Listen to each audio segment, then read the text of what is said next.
mga video ng nabagsakan. Caught on cam.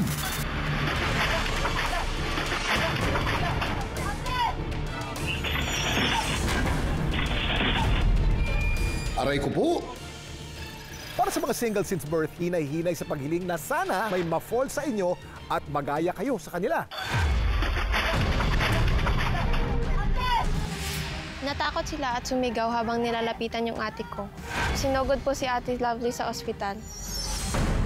Didiretso po kami kay Kuya sa baba. Nasa sandwich po siya. Autopass na lang kung ganyan ang mafo-fall sa atin. Kamusta na kaya sila?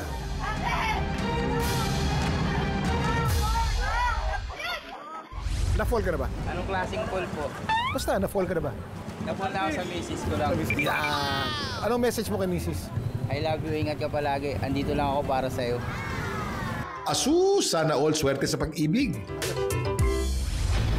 Pero mga kapusong ito, hindi sinwerte sa mga na-fall sa kanila. Dito sa Negros Occidental nangyari ang unang insidente kung saan kitang-kita na ang babae nasa pool ng isang puno ng niyog. Nagsiselfone ako noon, tapos paglingon ko, may niyog na bumagsak. Akala ko niyog lang. Yun pala, nabagsakan yung ate ko. Natakot ako noon, baka napano yung ate ko. Minsan yung biglang pagbagsak at bilis ng impact ang mas nakakapinsala kaysa sa bigat. Kahit maliit na sanga bumagsak mula sa mataas na lugar, may sapat na lakas ito para magdulot ng pasa sa utak o concussion o skull fracture. Kuya Ken, ang dami mong alam! Paano pa kaya kung ang bumagsak? Buong puno ng niyog. Kapag ang pasyente ay tinamaan ng mabigat na bagay, lalo na sa ulo, tayo ay nagpapagawa ng diagnostic procedures katulad ng head CT scan or MRI. Usually, inoobserbahan natin ito ng 24 to 48 hours. May mga red flags tayong tinatawag katulad ng palagi ang pagtulog ng pasyente, sobrang sakit na ulo at pagsusuka. Ano nga bang nangyari sa babaeng nabagsakan? Sobrang bilis ng pangyayari, bigla akong bumagsak na. Naramdaman ko po yung sakit ng likod ko, yung ulo ko, tsaka yung bewang ko po, tsaka yung ilong ko.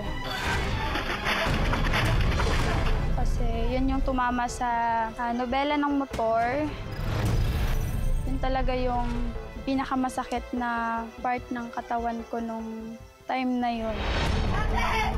Kaagad naman daw na isugod sa ospital si Lovely. Bali, hindi po ako na-admit noon. Clear naman po lahat ng mga test ko. Wala naman daw silang sinisisi sa nangyari. Yung puno na yun, nung bagyong Odette pa pinutol, pero mayroon pang kalahati na iwan. Bali, natumba na lang po siya sa kanya na.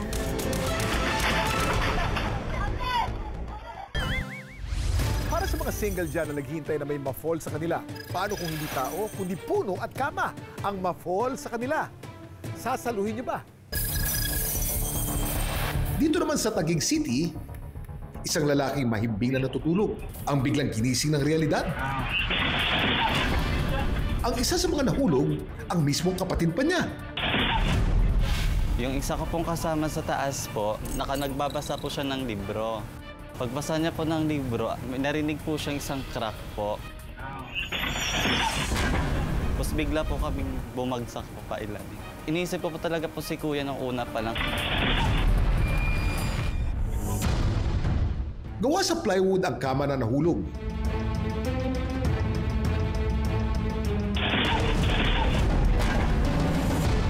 At ang lalaking nadali sa ilalim, abay malakas pa yata ang guardian angel. Mabuti po na sa gilid po kami. Kung sa gitna po kami na part, didiretso po kami kay Kuya sa baba. Mas sa sandwich po siya. Sa nangyaring insidente, mga galos lang naman daw ang natamo ng lalaki sa ibaba ng double-deck na kama. Ang aming napag-alaman, malapusa daw ito na tila maraming buhay. First accident ko po is sa Negros pa ako, bata pa ako noon. So kabayo siya, kabayo naman yun, na bagok po yung ulo ko sa may gutter, yun po. And then second one is sa tricycle incident naman po yun. And then the third one is yung sa double deck. Ang mantra ni Neil, bangon lang, ano lang po talaga ako noon, parang natawa. Natawa ako sa kanila. And then natawa din ako sa sarili ko kasi imagine na daganan ka ng bed sa galing sa taas. Tapos nabuhay ka. Thankful din po ako sa kay Lord na safe po ako.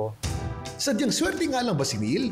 Kapag ang isang tao ay mas bata at mas maganda ang nutrisyon, mas mabilis ang recovery time kumpara sa mga matatanda na very fragile na at madaling mabalian ng buto.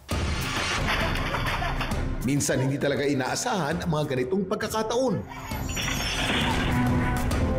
Kaya ang laging paalala mga kapuso, Agad magpa-check up sa doktor kahit mukhang okay kayo, lalo kung may tama sa ulo.